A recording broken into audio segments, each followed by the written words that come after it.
So in this series we're going to take a look at a large pull transformer that was donated to me. This is a 25 kVA, 11 kV to 240 volt single phase transformer.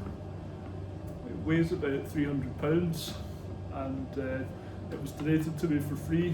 The catch being, of course, that it has been drained of oil and filled with water. So we're going to have a look, dismantle it, see what kind of condition it's in, and see if it's possible to dry it out and get it working again. I'm a big fan of David Allen, the fridge whisperer of YouTube, and the first thing he always does when he gets a piece of dodgy, damp electrical equipment is to do continuity and insulation resistance measurements. So that's what we'll do first. Check the primary.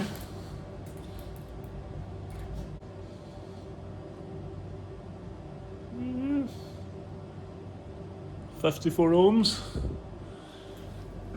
And then we'll check the secondary, which I fully expect to be too low resistance to measure.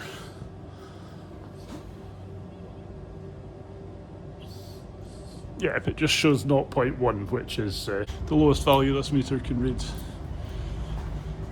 And last of all, let's look at insulation resistance between primary and secondary. Okay, so we got 700, 800k. Now let's try in both directions. This is a fridge whisperer tip. If you see a negative value in one direction, it means that there's some kind of electrochemical voltage happening inside, which means corrosion, which is bad. Now, we did see a negative voltage there, but it went away. So all in all, I'm not too worried. Now let's try between primary and can. 92k.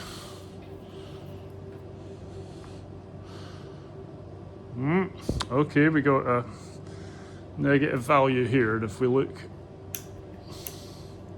at the voltage, we see, yes, there is a small electrochemical voltage here. And now let's look between secondary and can.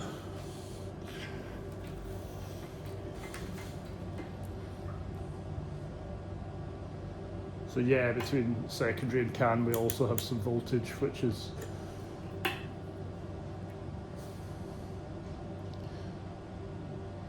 not mega wonderful. We know this thing has water in it and there's corrosion inside, but regardless, let's crack it open and have a look. Now, as you can see, this bolt that holds the lid on is completely bent, so let's try and straighten it out.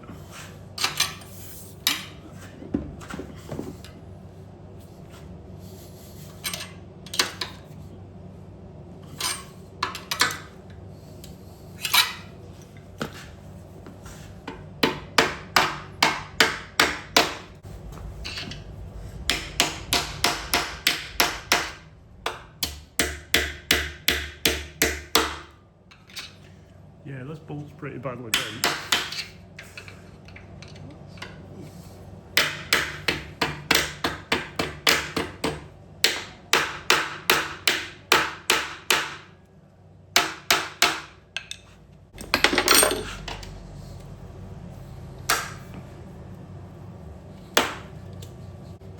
I'm tempted to get the grinder out. This is just an ordinary bolt, and we can replace it with a piece of threaded rod later.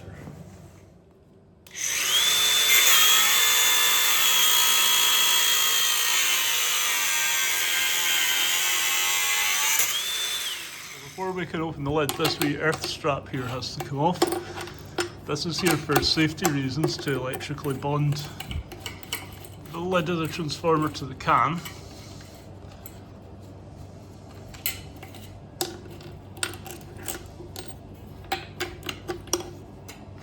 And also, there is quite a strong vacuum inside this tank because corrosion has been eating up the oxygen, so we need to release that with this valve here, which is meant to release pressure.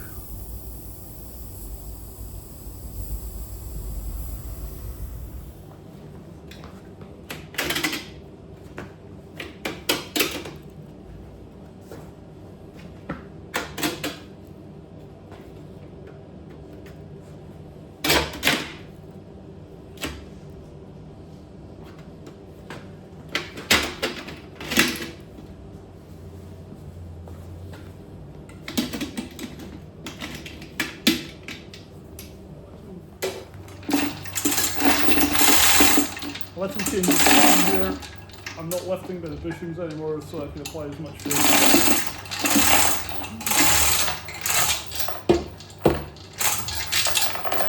It's still firmly stuck on, folks. Let's see.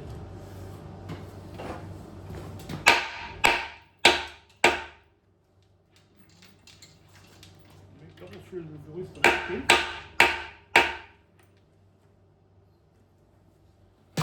There we go. So it's time for the big reveal. Let's see what's in here.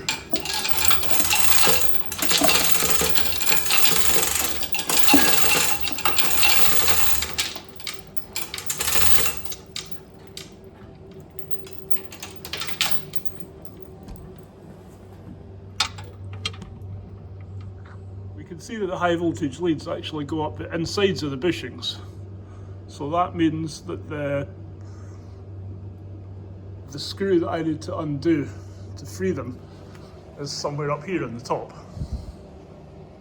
So let's look into that.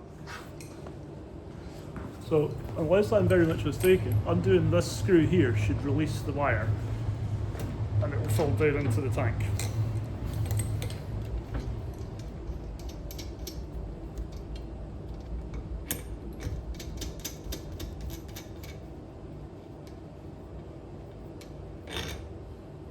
Little rubber seal here.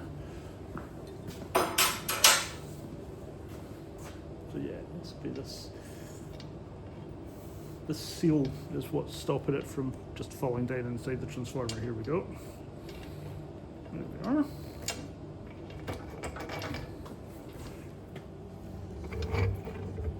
So you can see that I've undone that. This high voltage lead wire is loose. And using my third hand, I'm going to, there we go. Let's try and get it out of the bushing. Hey, here we are. I can feel how damp and covered in condensation this all is. It's quite horrible, but there you go. 11 kV bushing 1. So we've safely disconnected the high voltage leads from the bushings. So now we can lift the lid all the way off and take a peek inside.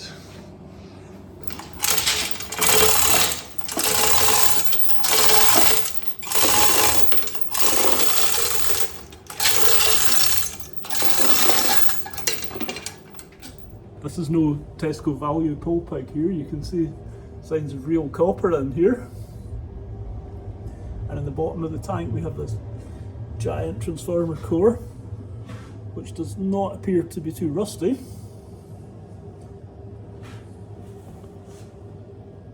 So yeah, our next trick, we'll remove it from the tank. You can see a little bit of liquid water still at the bottom, which is not great, but all in all this looks better than I thought. There's before we can get it out of the can, the low voltage terminals have to be released too. Now these are undone the same way as the high voltage ones, by just undoing this nut and then taking the whole bushing out of the can. This looks like a bolt, but as far as I can see it's some kind of rivet, and this is permanently connected here and won't come off. So I'm just going to take the low voltage bushings out.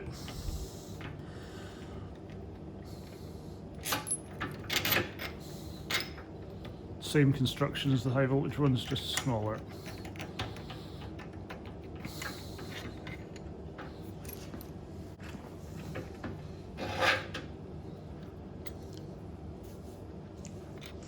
And you can see this is a rivet.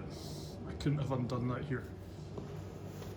Now we've loosened all the wires. You can see that the core is held into the tank by these little bolts, nuts rather. So we're just going to remove these, and then we can get a sling around the core and haul it out.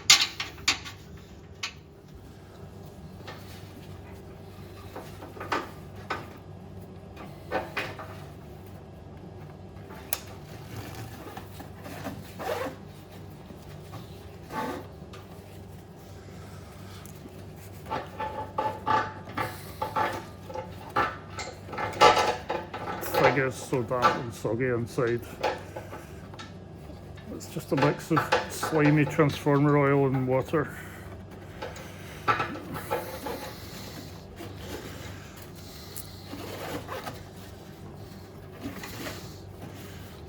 can't say I'm 100% confident that sling is actually going to stay in place.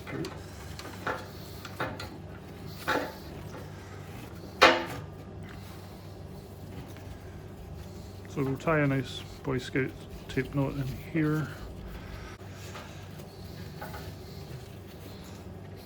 There's our tape knot. I'll make sure it's actually catching the steel core and not just some random piece of paper or cardboard.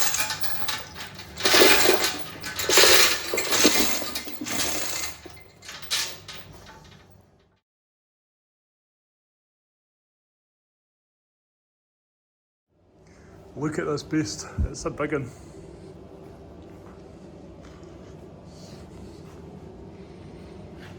"25 kVA.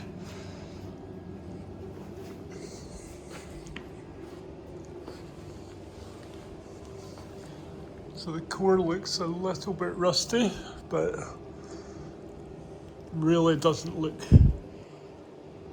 I don't see anything that really worries me here. It's maybe a little bit, this looks like a little bit of mould here, which probably not great. Mould, cobwebs, smells fine. So yeah, let's get this dried out.